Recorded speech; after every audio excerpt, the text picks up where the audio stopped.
सगळ्यांना शुभ सकाळ. श्री स्वामी समर्थ. स्वागत आहे तुमचं माझ्या एका नवीन छान अशा गावाकडच्या व्हिडिओमध्ये. सकाळचं सुंदर असं वातावरण आणि ह्या दोघा बापलेकाचा चालू आहे नाश्ता. आज गणेशला सुट्टी आहे. मग हे केले त्याने छान अशी मस्त नवीन कपडे घातलेत. नाही तर घालत नाही तो, एरवी घाल म्हणलं तरी कपडे घालत नाही. गरमागरम चुलीवरचे पोहे केलेत आणि माझ्या मैत्रिणीने कोथिंबीर, शेपूची भाजी अशा भरपूर भाज्या दिल्यात आणि गणेशला काही कोथिंबीर आवडत नाही. मग त्याच्यामुळे त्याला आधी दिले आणि मग वरून छान अशी मस्त कोथिंबीर चिरून टाकली. त्यात हिरवी मिरची नाही आहे आज ह्याला पोह्याला. आता हिरवी मिरची असते. मी लाल तिखटचे पोहे बनवलेत. तर कसे वाटले गरमागरम चुलीवरचे पोहे नक्की तुम्ही मला कमेंट्समध्ये सांगा. काल नाश्त्याला मी दाखवलं होतं रव्याची पुरी, त्याची तुम्ही मला रेसिपी विचारली आहे, तर त्याचा पण मी व्हिडिओ नक्की चॅनलवर अपलोड करेन. आणि काय बोलतोय त्याच्या पप्पांसोबत काय मी त्याचं चालू आहे बोलणं.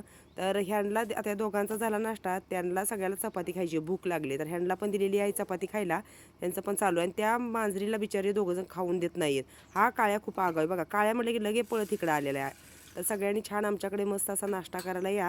आता ह्यांना चपात्या बनवून देते, भूक लागली आहे त्यांना. होय नाश्त्याला तर आज उपास आहे. माझा गुरुवार आहे आणि सगळ्यांचा नाश्ता करून झाला. गणेश हे मामा पण गेलेत पोहे खाऊन आणि आता आत्यांचं झाले आंघोळ वगैरे. आत्या बसल्यात नाश्ता करायला. आत्यांना आताच गरम करून दिले आणि मग आत्या बोलवा सगळ्याला नाश्ता करायला. नाश्ता करायला आमच्या आत्याच्या हातचे मस्त चुलीवरचे गरमागरम पोहे नक्की खायला या. छान रानातली कोथिंबीर, मस्त कांदा वगैरे घालून केलेले गरमागरम कांदा पोहे. या सगळ्यांनी मग छान असा नाश्ता करायला.